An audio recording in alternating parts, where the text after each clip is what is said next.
everyone, Edna Kimble, Edna Sells, Century 21 Wright Real Estate, and welcome to today's 2-minute tip for Tuesday.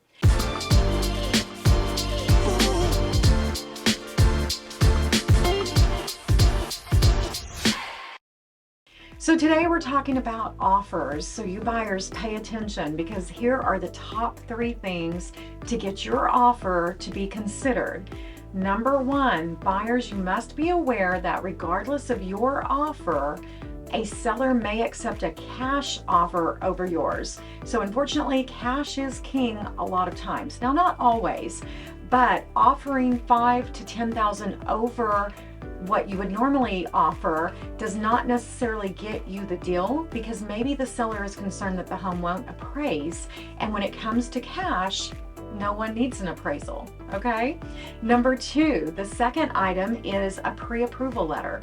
I can't stress this enough, guys. If you are submitting an offer without a pre-approval letter, 9 times out of 10, your offer's not even going to make it to the table for the seller, especially if there's other offers. So sit down with a reputable lender and have that conversation before you submit your offer. Okay. And number 3, timeline flexibility. Being flexible and working with the seller on a closing date is super important. Some sellers need to be out of the home and into a new location by a specific date, so closing sooner rather than later. And then in some scenarios, the seller is happy with your price but can't move as quick as you can. And so they may need up to 60, 90, or even 120 days to close out.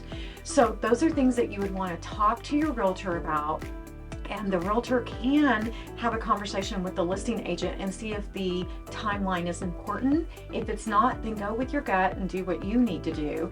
But if the timeline is important to the seller, it may give you just that little slight edge to help your offer be accepted. Thanks, everyone.